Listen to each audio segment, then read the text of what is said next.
Hello, everyone, and welcome to Pod TV's one of their number one TV shows, Economics with David Walker, who is the former US Comptroller General of the United States, also heading up what I truly love, No Labels political campaign program, and introducing to our country some really good policies of how we can find solutions to fix our economic problems that we're having today. And everyone, please join me in welcoming David. David, welcome. Good to be back, Kim. Good to be back in the States after being out for 2 weeks, although I'm fighting the domestic airline problems all day today. I can imagine. I don't even want to consider traveling. I'm going to be doing that real soon. So you've been traveling out of the country. Has this been business?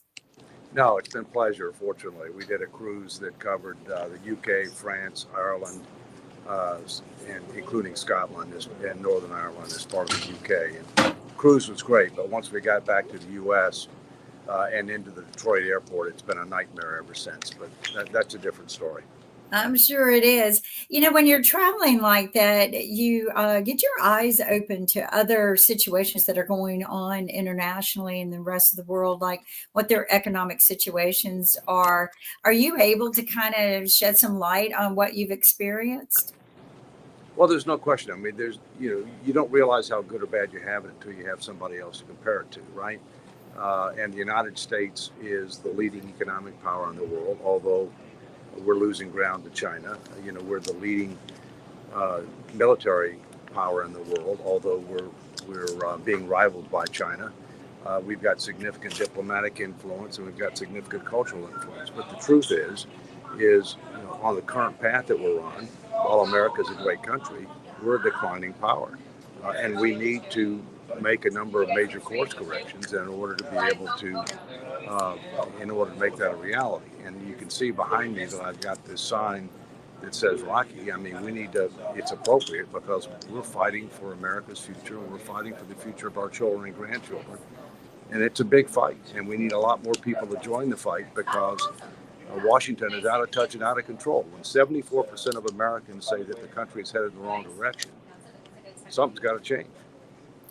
I 100% agree with you. This was a conversation we were having backstage with someone else today is that we are heading in the wrong direction. It's been going on for quite some time. It's not something that just happened overnight, but the results and impact appear to be just hitting us hard. I've got a few panelists to bring on board real quick, and then we're going to discuss some of the things that you think we need to be doing for U.S. policies with China.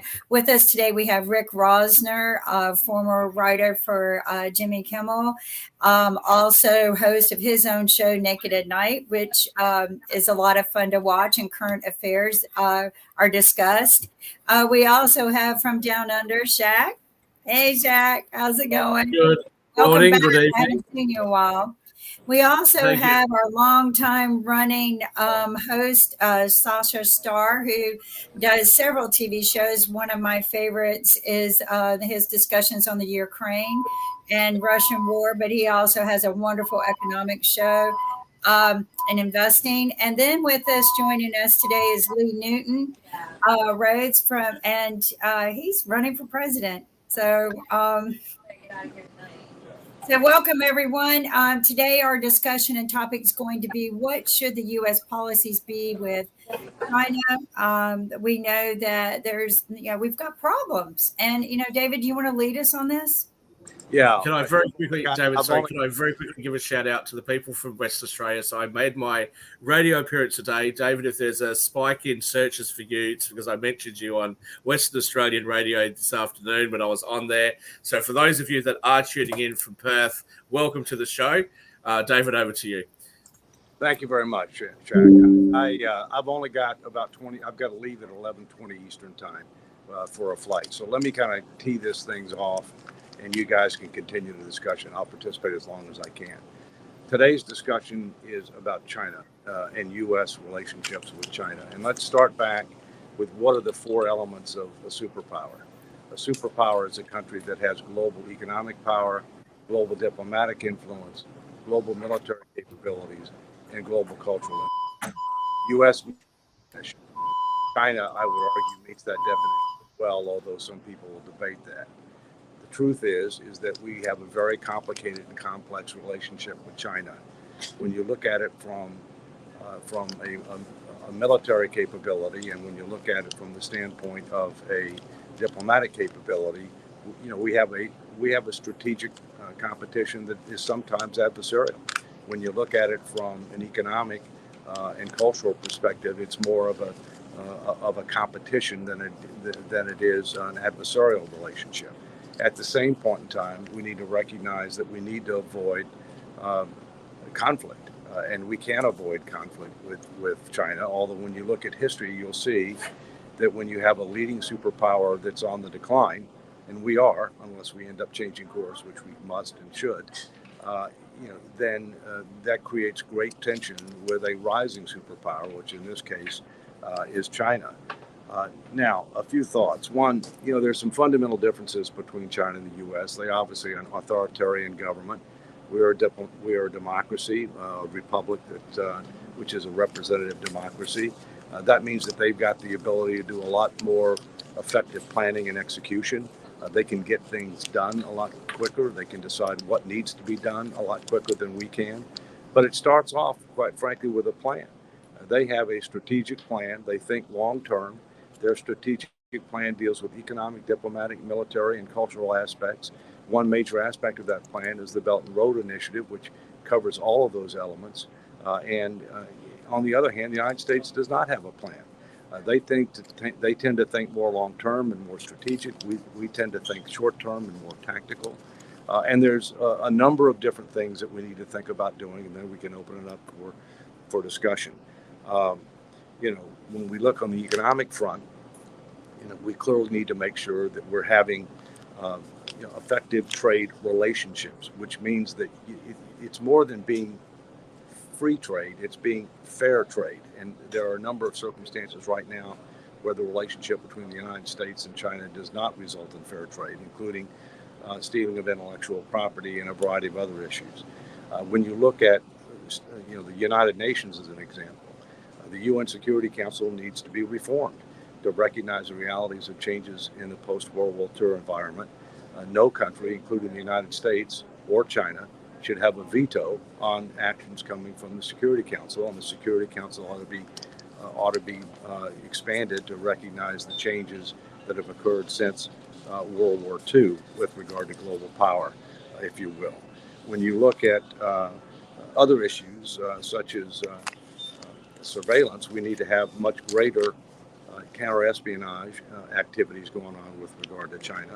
And in my view, we ought to ban TikTok for a variety of different reasons. There are plenty of alternative vehicles for people to be able to communicate and express themselves without having to deal with TikTok, which is controlled by the PRC.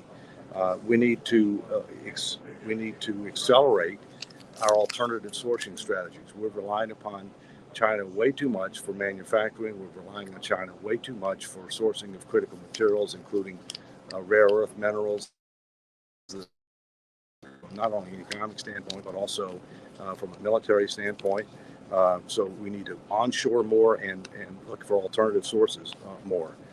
We need to also get realistic with regard to Taiwan. We have a really confusing policy with regard to Taiwan. It is a red line for the PRC. On one hand, we say that it is part of China, and there's a one China policy. On the other hand, we say we want them to have different systems, and we don't have a treaty with Taiwan. They're not recognized as an independent nation by the United Nations or any of our major allies, and so we need to decide what are we going to do there. They are of strategic importance given their location as it relates to major trade routes through the seas, but they're also the number one manufacturer of high-end semiconductors, which obviously is important to us and many others around the world. But we also have to understand the difference between what we can do, what we should do, and what we will do. And the situation with regard to Taiwan, quite frankly, is very different than Ukraine. And we've seen major developments in Ukraine and Russia within the last 72 hours. So those are just a few thoughts overall. But it starts with recognizing reality and developing a comprehensive integrated plan, and then to act on that plan. We've not done it. They have, and it's time we do. David, I'd like to just say a couple of things here. It's very interesting. As I said before, I was on radio here in Western Australia. Very interesting to hear West Australians talk about the Belt and Road Initiative. They're not as familiar with it as we are on this show. And I repeated to them what I've said many times on this show. I'm not angry or upset with China for the Belt and Road Initiative. I think they are doing what is a perfectly rational thing to do. If I was Chinese, I'd want my government doing it.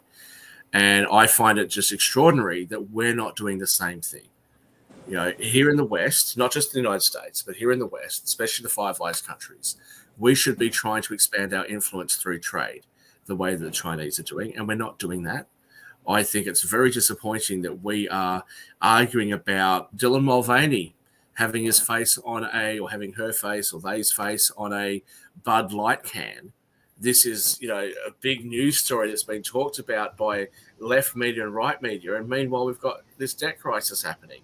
You know, it just seems to me that we focus on so many things that really don't matter that much. And meanwhile, we have these other countries, especially China, who are acting perfectly rationally, who are absolutely doing what they need to be doing, and they're displacing our influence in the world. I think that's a real tragedy. Shaquille, let me jump in if I can.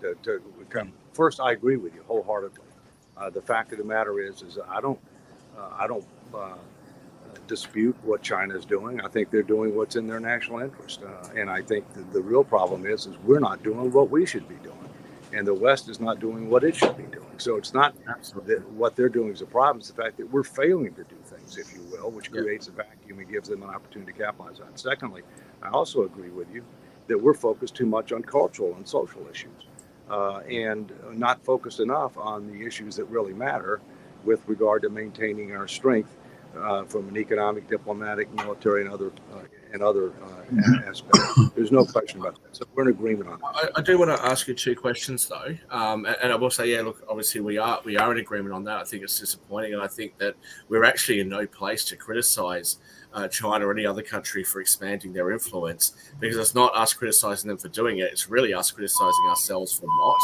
We wouldn't have a problem if we were already influential and maintained that. I just want to ask you two questions, one about Taiwan and Hong Kong and the other one about TikTok. So I think, and it's probably more a British issue than an American issue, but I think we also have to look at Hong Kong, because the British have handed it back to China. People in Hong Kong are not particularly happy, is what we're hearing in the media, because of Chinese control.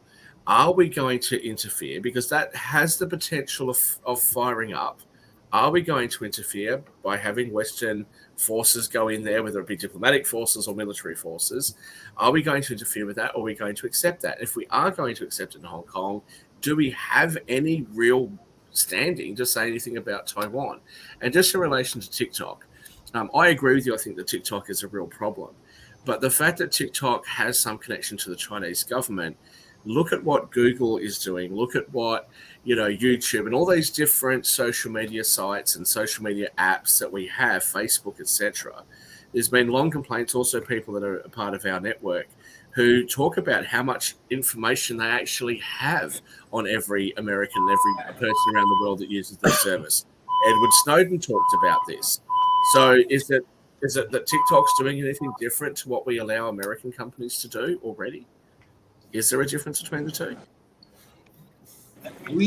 Well, first, with regard to TikTok, I think when we're dealing with TikTok, we're dealing with national security concerns, all right? And with regard to certain other social media companies, I agree with you that we should not turn an eye away from what they may be doing that has to deal with personal privacy and other types of issues. But I think TikTok is handled in a different situation because of the fact that it does involve national security implications. And by the way, there are plenty of alternatives to TikTok for young people to be able to do videos that they want other people to see. So it's not like you're pulling the rug out from under. Now, the first point, briefly summarize your first question again. I'll come back to it. Okay. So my first point was in relation to Hong Kong. Hong Kong. We know there's conflict there. It's probably more a British issue than an American one, but there is that issue with Hong Kong. Yeah, well, the British found out that a 99-year lease means that at the end of 99 years, you don't have ownership ever and you don't have control from that point forward. And that's the way it is. And that's not going to change. And I do not see the United States or Western powers intervening with regard to the situation in Hong Kong. But we have seen an increase in the conflict there. We've seen an increase in the conflict between people in Hong Kong that don't want the Chinese to come in and to absorb Hong Kong back into China. Hong Kong is used to being a democracy. So if we're going to say we defend Taiwan, what do we do with Hong Kong? Because you can't do one without the other and be consistent and fair. Well, you're assuming that, all right, the answer is that's what our policy. Because we have already acknowledged a one China policy. That is official U.S. policy. The United States does not have a treaty with Taiwan. No other Western European nation has a defense treaty with Taiwan. The United States nor any other major Western nation recognizes Taiwan as a country, and therefore that means that it is a domestic matter for the Chinese. Now, we and other Western countries have a strong desire to have one country and two systems as it relates to Taiwan. Frankly, Taiwan is of more strategic importance, arguably, to the United States and the West than Hong Kong is. Plus, Hong Kong's already been decided. Taiwan has yet to be decided. And so that's why I say we need to get realistic. Are there things that we can do if China decides to forcibly overtake Taiwan? Yes, but that doesn't mean that we should, and it doesn't mean that we will. And the other thing you have to keep in mind is I think the Chinese are looking very carefully at the elections coming up in January. In addition, they have alternatives to an invasion to try to be able to enforce their will on Taiwan, one of which is a blockade. And I've said for a long time that I think Xi Jinping would likely try to take that route before he would try to do any invasion of Taiwan. And so you're right. I mean, we got a problem, but there's a fundamental difference between Hong Kong and Taiwan because Hong Kong was a lease. There's not even a lease for Taiwan. Hey, David, really quickly, and I wanted to piggyback to something that Shaquille was talking about earlier, and this may be one of the rare cases where we agree and everything along those lines. But when it comes to the social media apps, a lot of these social media apps are definitely either influence or have influence in other countries as well. You were mentioning TikTok and its connection to Tencent. It is my understanding that Discord has some Russian ties, and that's another popular app that exists out there as well. And definitely even Google and some of the others we talked about have some ties and connections to countries that are not necessarily connected to us, and they are also doing that data mining that we're very concerned about. So is there a double standard there, and how will we deal with that double standard? That's kind of backing up to what Shaquille said.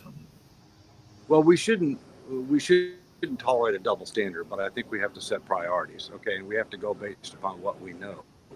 In the case of TikTok, we know that the PRC has the right to gain access to any information that they have. We know that for a fact. And TikTok, the owner of TikTok, the controlling corporation, has admitted that fact. The debate is will they do it? Have they done it? What would they do with it, right? Got to apply that standard to all these different media outlets. But in the case of TikTok, we already know what the answer is, and the answer is unacceptable in the national security interest of the United States. I think TikTok. Anything that we have in our devices are against our policies too, because in security, because most of our microchips are made from China, and they can tap into all of these. And quite honestly, I think TikTok doesn't have a threat to us. My God, if they're collecting all those videos to gain knowledge about us, we look pretty stupid to them. I mean, have you ever watched TikTok videos? I mean, I don't know what they hope to gain. I really don't. Yeah, it's a bunch of dancing and silliness or whatever. I know. Let them have it. You guys ought to continue the conversation. Let them have it. But yeah, David, safe travels. Hey, there, okay. Dave, TikTok to sign off with. Can you do that for us before you go?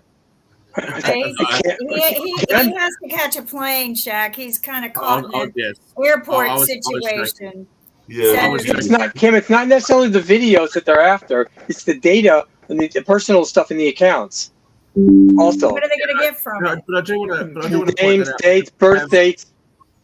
Have you ever registered?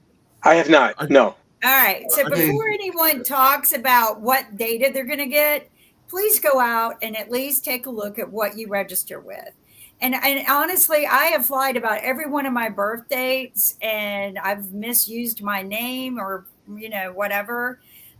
When I enter these sites, I give them what I want them to know about me, not what they think they want to know. But honestly, all they're getting is a bunch of stupid teen videos and maybe some, I was watching Jimmy Kimmel and Brad Pitt do a video on TikTok. That was kind of funny. There's really, this right here is more dangerous to us security wise than TikTok. Kim, are you saying it's all blown out of proportion? Sorry, I don't know why it got blown out of proportion or who the owner pissed off, but I know that when the government gets a little huckleberry in their saddle, they ain't gonna let it go. It's also a matter of cultural focus. What do you mean, Rick? With Shaquille, that we shouldn't be distracted by trans stuff and all those. We shouldn't be. That we need to elect smarter, more tech-savvy people to government. China's government is much more effective at developing and dealing with AI than our government. When you look at, the founding fathers, Ben Franklin was the greatest scientist of his time. Jefferson was an inventor. And you look at who is in U.S. government now, and a lot of them are anti-science. A lot of them are in their 80s and don't understand beans. And we need a technological focus. We need to maintain technological superiority, which we're not going to be able to do.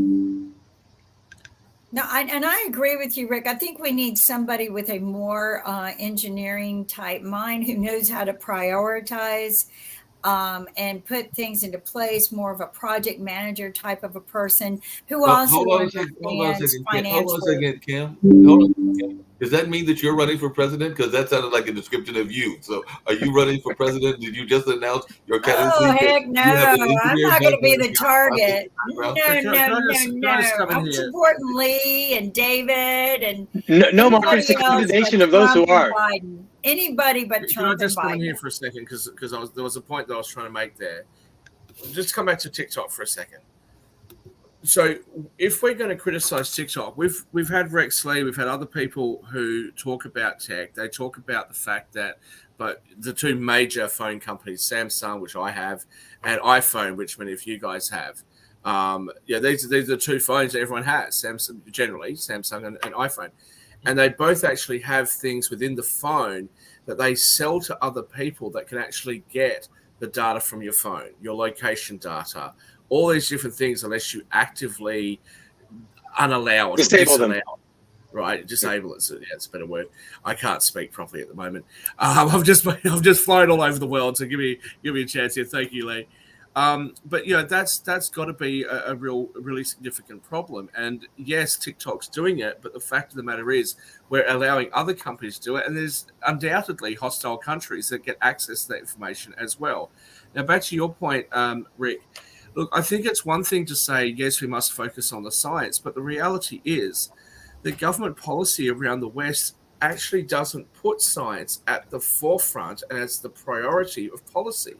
They are actually putting cultural issues as the priority. They are putting diversity and equity and inclusion as the priority. So it's actually more important for us in the West to see a person of color or to see a trans person, or to see a member of the LGBTQI plus 2SL, whatever it is, whatever the letters are now, in a position of power, than it is to make sure we've got the right people for the job. So you're absolutely right. We should be focusing on something else, but the politics. I disagree a little bit about what you But both parties do it. They both contribute to the culture war. I didn't blame Democrats. I just said the politics of our countries. I didn't blame one side or the other. We need a tech panic. The same panic we had in 1958 when Russia was the first to throw a satellite into orbit. The U.S. said, we are getting our butts kicked technologically. Yeah, they freaked. But I want to say something here that a lot of you probably do not know, and it should become a U.S. policy too, is years ago when we started selling out our souls here in the U.S., and we started hiring tech support and customer support in other countries, China being one of the main ones, and India being another one.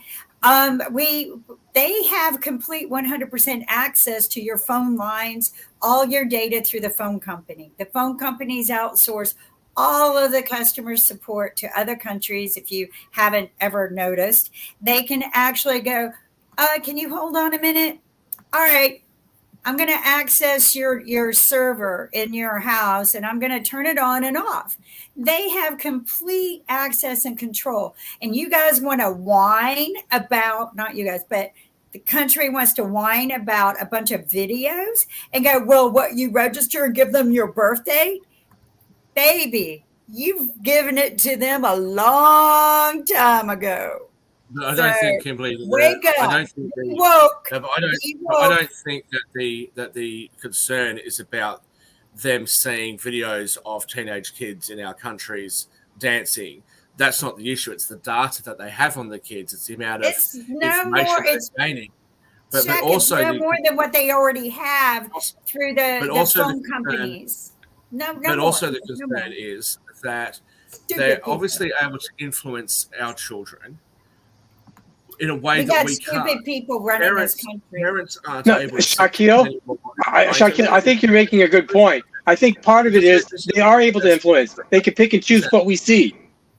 Exactly. But they already have, sweetie. They have had access to more data through your telephone service that you have at home, or even the telephone service you have here, your computer service. If you call Kimberly, help, I need during the pandemic, a lot of information. Have access to everything you own. So parents are unable to sit down and actually have a conversation with their children about world affairs and give their own opinion to influence their kids. And even if those parents that can, they might do that for 15 minutes over dinner. But the rest of the time, the kids are on their phones and that's being manipulated by algorithms, and they're getting all this. They're being bombarded with all this different information. They're being bombarded by all this cultural stuff. So I think it's very hard for us to ignore that, and it's a real problem. And we have to have a strategy for dealing with it. They're not using TikTok any more than they're using Snapchat. Quite honestly, we've kind of missed the boat on that one, and they're using Snapchat because you can't track their post. We're very over-entertained. Snapchat is even more dangerous because they're posting. Go ahead, Rick. We're a very distracted, over-entertained population. China, an entrepreneurial dictatorship, has this deal with its citizens. We're going to push you off the farms. In 2010, half of China's population was rural. Now it's only a third. We're going to push you into cities. We are going to have you work in tech and manufacturing, and we're going to make you rich. 30 years ago, per capita GDP in China, less than $400 per. It's up 30-fold in 30 years, from $400 to $13,000. 155 cities in China with more than 1 million people. They are urbanizing, they are technologizing, and they are focused, whether they want to be or not, because it's a dictatorship. The government's like, you're going to do this. You're going to make stuff. We're going to get ahead on AI, and we are going to rule the world through human capital and technology. 1.4 billion people in China. Well, we also, over the years, we've been selling our soul. Slightly on that. It's one of the rare times that you'll see me defend. I'm not here to defend China. But I think that it's overstating it to say that they're a dictatorship. Yes, it's a one-party system. It's a system of governance that we're not used to and that we may not like. But I do think it is overstating it to say that it's a dictatorship. And to be fair, the conditions of the everyday person in China was far worse under a different system of governance. And a lot of that has to do with the mistreatment of the Chinese by the West. And I've brought this up on these economic shows before. If we are, I'm very concerned about Steve Rao having his picture there next to the White House. If we are going to criticize China, look at what we're doing to them right now. No wonder they've got the Belt and Road Initiative. No wonder they're expanding their influence all over the world. What are they supposed to do with all the money we've given them? We've taken their labor. We've given them our money. We've inflated our currency. Our debt's just out of control. And the Chinese are saying, well, we want to spend some of this money that we've worked for decades for you people. We want to spend some of it. I actually have no animosity towards the Chinese at all. I think that they're doing everything they can to improve their lives, as they should. We might be critical, as I said, of their system of governance. But at the end of the day, it's kind of worked pretty well for them so far. And it's a lot more functional than it runs.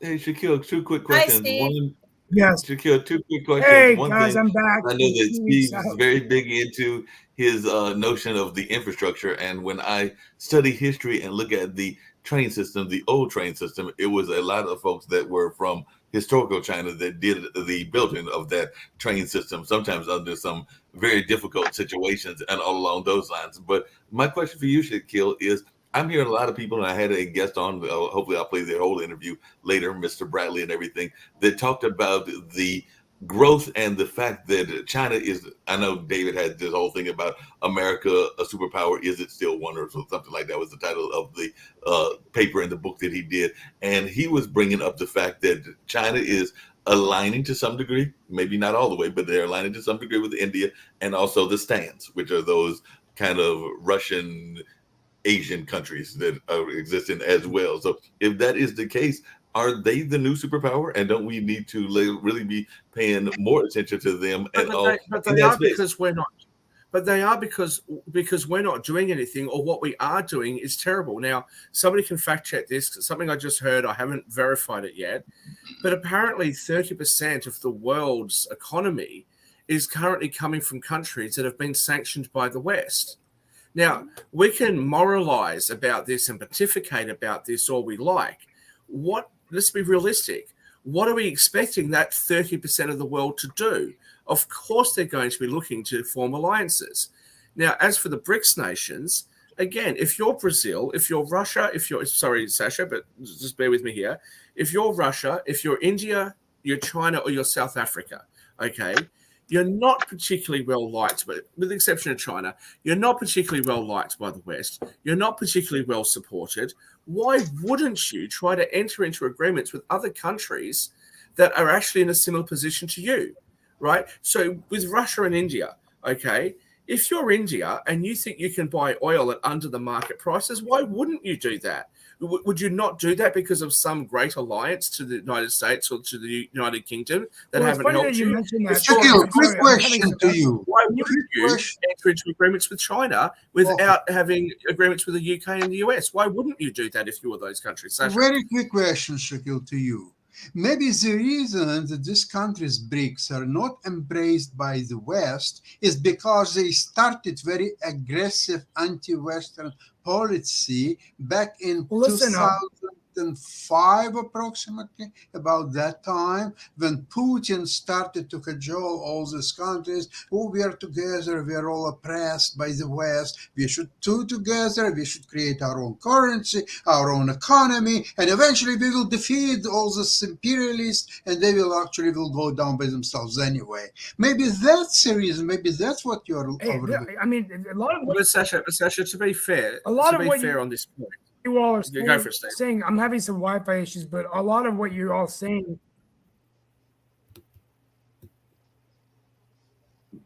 What are you saying, Steve?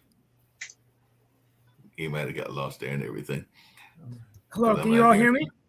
I can hear you now. Oh yeah, a lot of what I'm having some Wi-Fi issues, and I'm not in the White House, but I was in Washington this whole week, and got to see the Prime Minister and the whole India diaspora was there pretty much from the U.S. And I spent a little bit of time with John Chambers. He actually hosted the closing reception that evening. And India now is largely to rival China.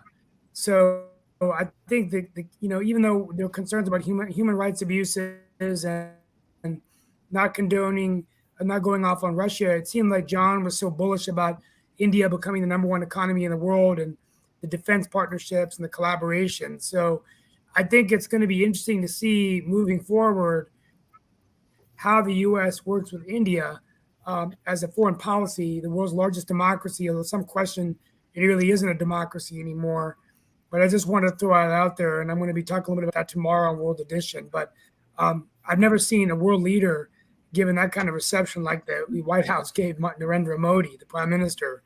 A state dinner, a congressional address, a White House arrival ceremony, and then, of course, the closing reception hosted by the partner forum, John Chambers, who's the chair, who talked a lot about economic growth. So just wanted to get your all's observations about, India and the U.S. and, what is that? And also partnering on AI. So Modi talked about that. And in his address to Congress, he said AI isn't just about AI, it's America and India. Yeah. But Steve, correct me if I'm wrong, and Shaquille, correct me if I'm wrong. Are we talking Native American Indian, or are we talking American Indian? He's talking the Indian from India. But Shaquille, correct me if I'm wrong, but I hear what you're saying about the reception that he got, but I want to say when Zelensky came to town, he got a similar kind of reception. I want to say that when a number of other world leaders have come to town, they have got similar reception. So I know that you may have that bias because of your own Indian heritage, and we all have our biases in one form or another. But I've not done enough world travel, and I've not been in DC enough, but I do have friends in those lanes. But I know Shaquille has done some world travel. Am I mistaken in thinking that a lot of times they get this kind of reception, Shaquille, or am I missing something? Yeah, but they do. But this is exactly the issue. I just want to quickly address what Sasha said. Sasha, I'm not justifying what these countries have done. I'm simply stating that if, for whatever reasons we may well be right, but if we put sanctions on a group of countries, we can't sit there and be surprised when that group of countries says we're going to trade with each other because we can't trade with anybody else. What else would they? What else would be the logical thing for them to do? I'm not justifying it. I'm not justifying it, but I think I'm justifying it. I heard you. Shaquille, it's not the problem that they are going to trade among themselves. No, the problem is that they want to create their own ecosystem, their own currency, which will challenge US dollar and which is far more aggressive. Yes, but again, Sasha, why wouldn't they do that? But why wouldn't they do that? From their perspective, what possible reason would they have for not doing that? That makes sense for them. We don't like it. We don't like it. But why wouldn't they do it? It's good for them. It's good for them, but it's not good for US. So therefore, that's my point. We agree with each other. I'm just saying that it's a logical thing for them to do. It's a logic. If they can get away with it, that's fine. Then they're right. And if they will defeat U.S. Currency and create their own very respectful currency and will be successful, that's all fine. But it doesn't suit United States. And if something doesn't suit United States go ahead and crushes it. So United States has to go and crush all these stupid BRICS ideas and to create their own currency and defeat eventually, including economically the West and so on. You just go ahead and crush it. But there is nothing to crush. They're all poor countries. We're sitting here in the West saying, well, we're sitting here in the West saying that we don't want to interfere. We don't want to militarily interfere. We don't want to economically interfere. We don't want to be in the business of nation building.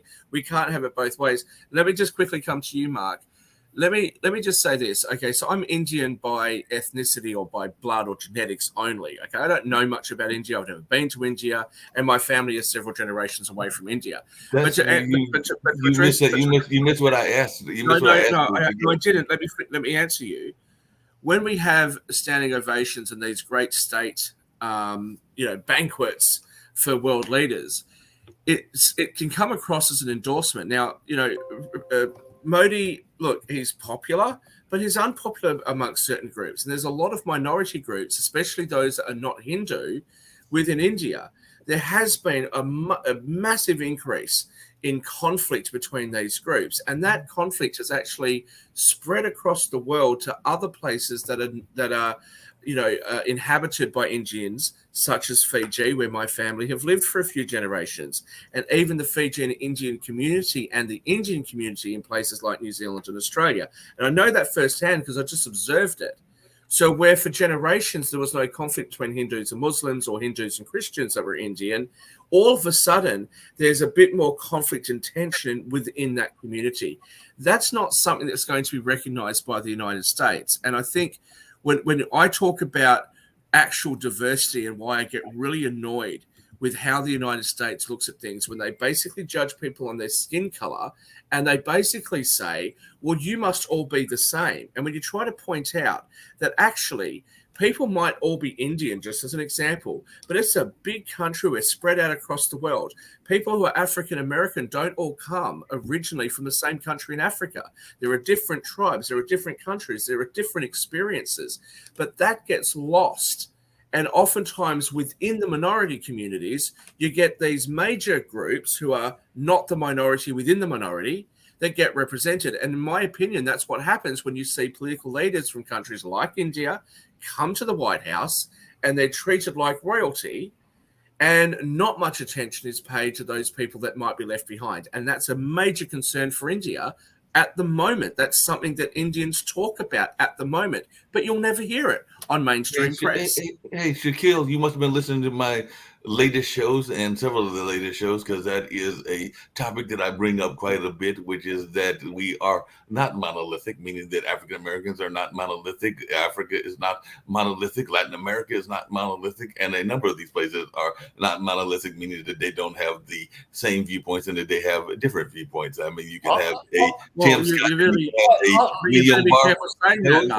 If you say that, all of a sudden you're the black face of white supremacy, according to your country. No, that's not what I said. I said you can have a Tim Scott and you can have a William Barber, and all in that space. But the question that I have is, and it's a serious question, is that there has been conversations about this notion, I kind of alluded to it, of Pan-Asianism. And that I'm borrowing that phrase because there was a term called Pan-Africanism, which was the belief that all of the African nations should come together. And that is what I think is happening with China and Japan and some of the other countries, where they are finding their common ground. So they do agree that they have some differences, but they find that common ground, and that common ground may be going against the West or a number of other things. So we can even say there may be. Let me tell you how everybody is all the same. If you're under 30, if you're trans, if you're Indian, if you're African, everybody under 30 knows how to code. Everybody is tech savvy.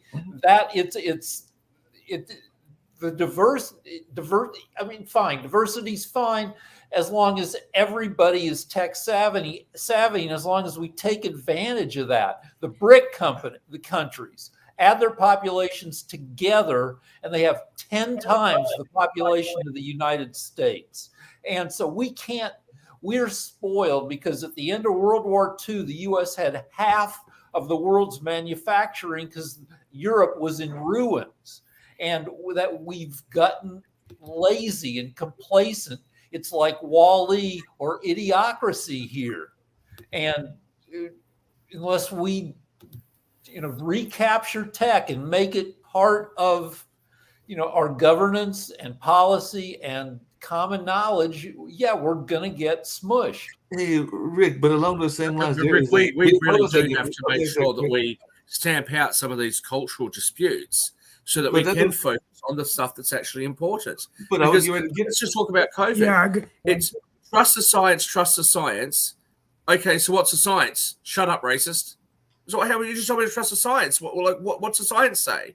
We on this network got a strike from YouTube because I asked what I thought was a reasonable question that I'm now allowed to ask, which is, when you tell us that we have to listen to the government, the information coming from the CDC and the FDA in the United States is different to the information coming from the TGA and the health department in Australia. Which country am I supposed to listen to? What if I'm an Australian who's wanting to travel to the United States, which I was? Who am I supposed to listen to? Bang, strike. Okay, so trust the science, but don't ask any questions. And if you hear something which is contradictory that you don't understand, and you say something, you're a racist. So according to the left at that time, I'm a white supremacist. I mean, come on. This is the problem, because we are prepared to start calling people names and dehumanizing people who are just trying to live their lives, just trying to do their best. Okay, I'm not some poor person just trying to meander through life, but a lot of people are. Most people are. That's what the focus ends up becoming.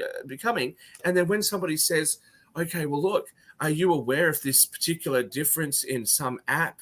Are you aware that the terms and conditions that are hidden in the rules on the app, are you aware what the information is? People have got no idea what you're talking about because they're too interested or they're too distracted with finding out whether the person next door is trans or whether the 5-year-old kid has come home from school and said, I'm going by clown and clown self-pronouns right now, mum and dad.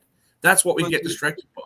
But Shaquille, along those same lines, there is a very popular children's rhyme that is out there. Now, Gracie's Corner is the name of the YouTube. You can look it up and everything. And there is person. There's a person that is in there that is singing the song that is named Big Frida. And if anybody follows Big Frida, they would know Big Frida is a known trans performer and everything. And literally all they are singing, along with the young child, the young child's parents, the young child's grandparents, is the song Row Your Boat. And they're literally rowing a boat down the river and all in that space. So is that a problem? Because there's a gentleman that is a trans person along with the family that are singing Row Your Boat. It seems to me that's just... Most people don't care, don't pay much attention to whether to trans people. They're a very small percentage, like very 1 or 2% of the population.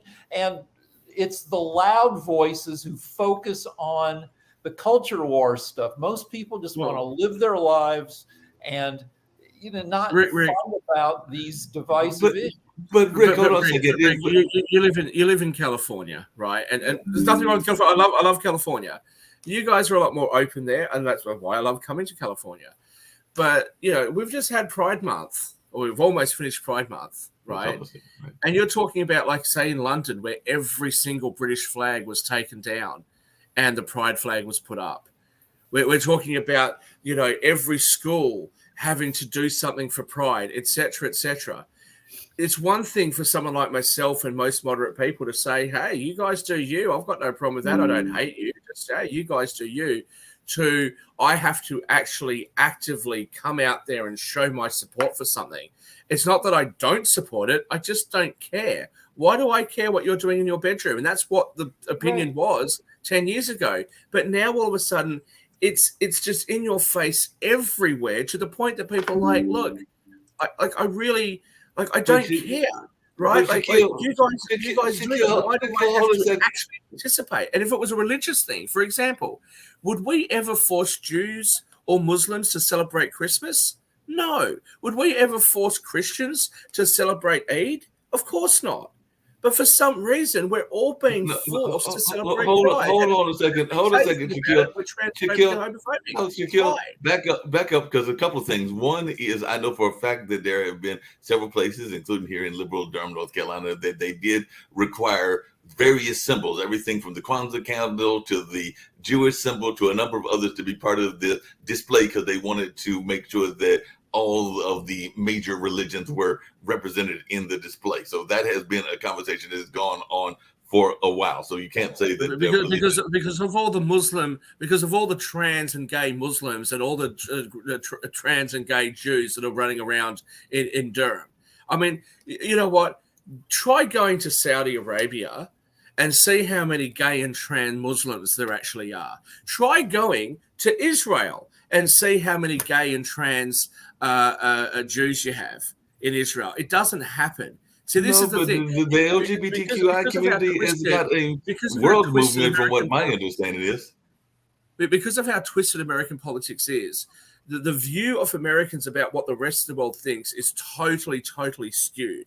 The only place that you will find Jewish people as a majority who are on the left of the political spectrum is in the United States. You go anywhere else in the world, Jews are nowhere near the left. They are very right, especially in places like Israel. You think that Shaquille, I'm not sure that that's true in Tel Aviv. But you go to Africa, I'll show you a couple of things after the show, Lee. You go to Africa and you see whether or not the Africans are actually on the political left. No, they're not. And they absolutely detest most of the stuff that's going on. You actually think that Muslims, that you've got some high-profile ones in the squad, you think that the Muslims that live in the Middle East are on the left politically? Of course not. But our politics in the West has skewed the arguments to make it look like that's the case, and it's not reality. I think you're wrong there, Shaq. I think it depends on I've who been to all you're these hanging places, out Kimberly. with and what groups and organizations. Like when I go to Charlotte, majority right wing, so I can walk around and go, you know what, you guys are idiots because there's only right, because that's all I hear for 30 days while I'm in Charlotte is right. When I go to another state, all I hear is left. So I think it's based on who you're around. I think that many countries and many but the states majority, hold on a second, Kim. the majority of Hold on a Jewish second, people in Kim, the but United States are represented by the Democrats, and the But Democrats I are always think talking that about it's who you hang out That's just with.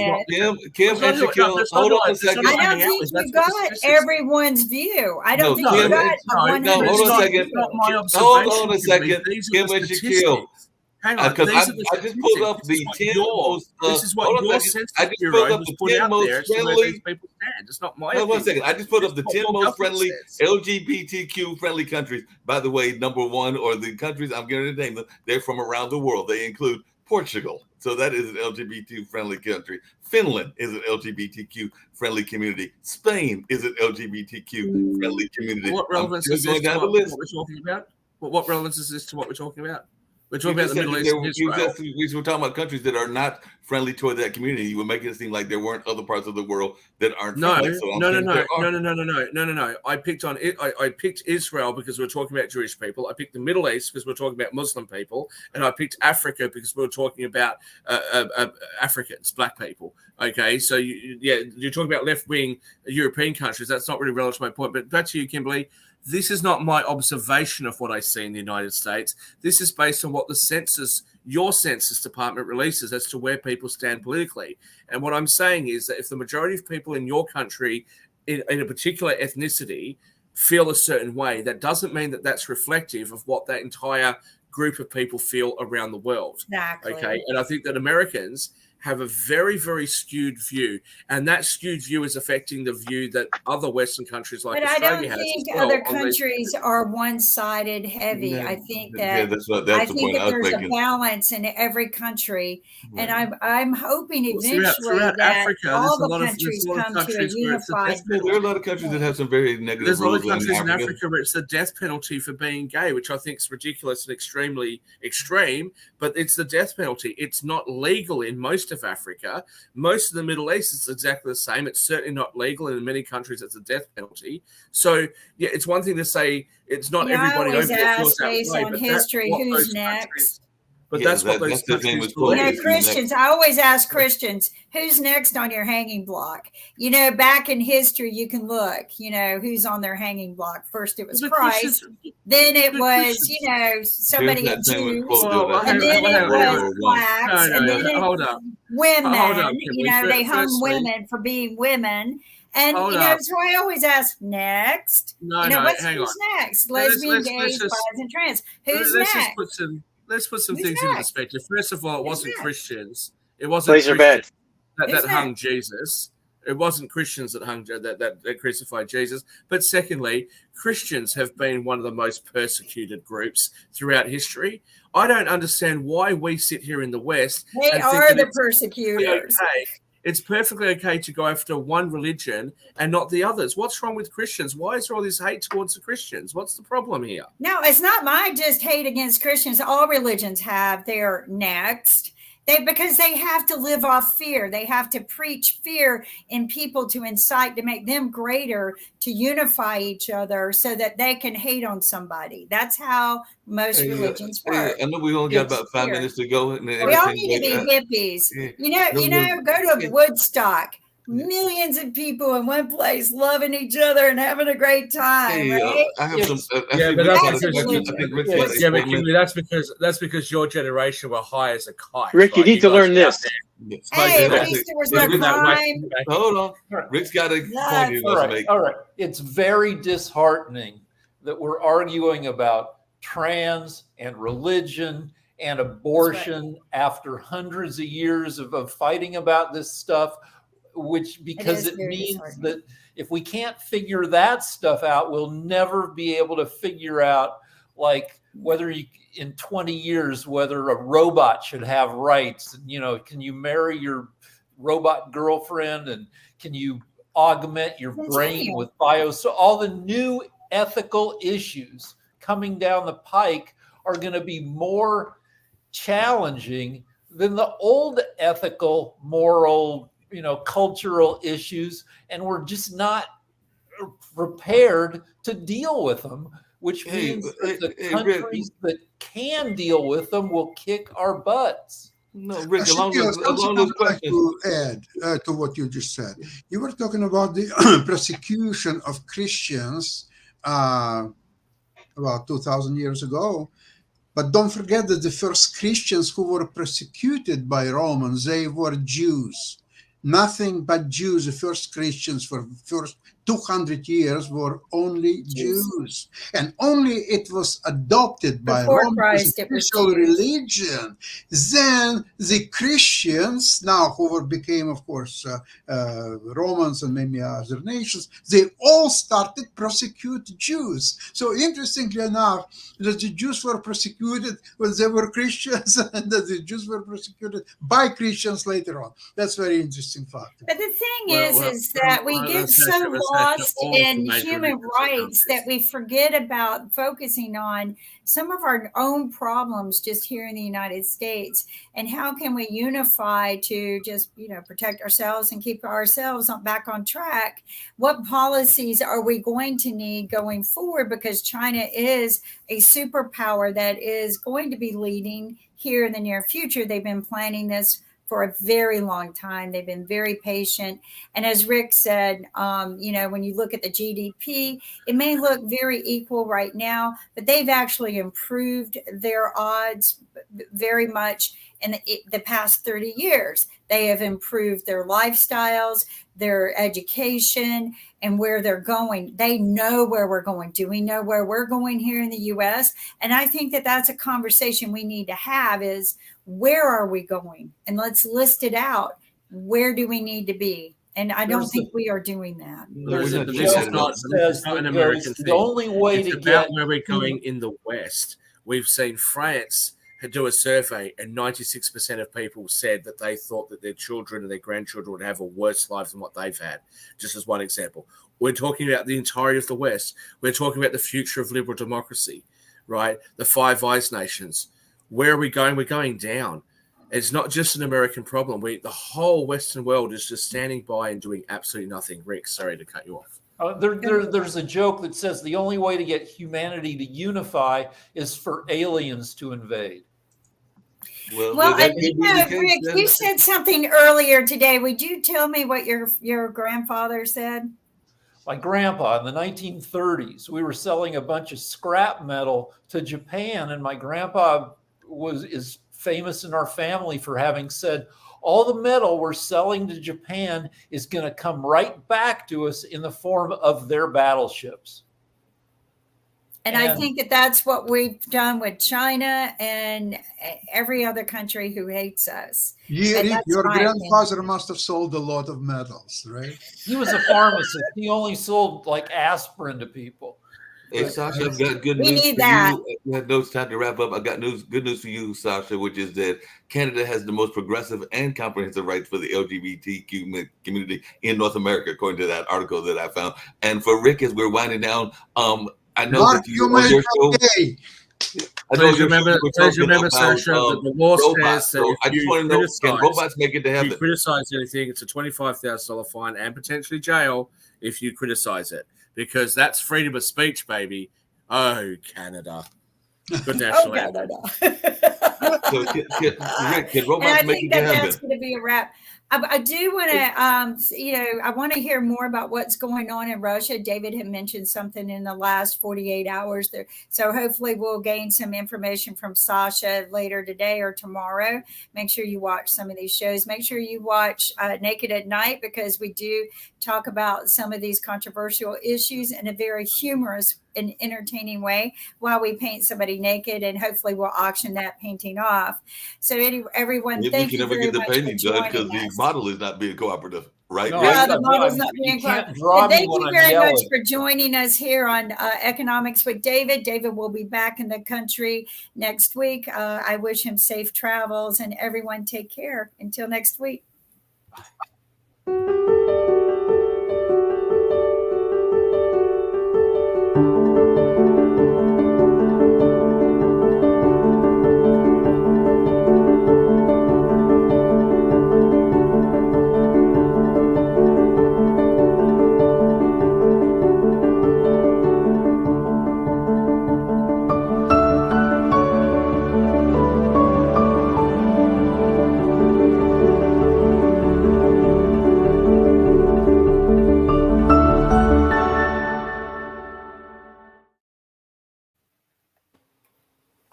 We're still on air, Kim.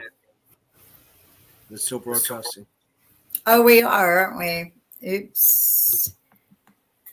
That little button gets the best of me, that second one.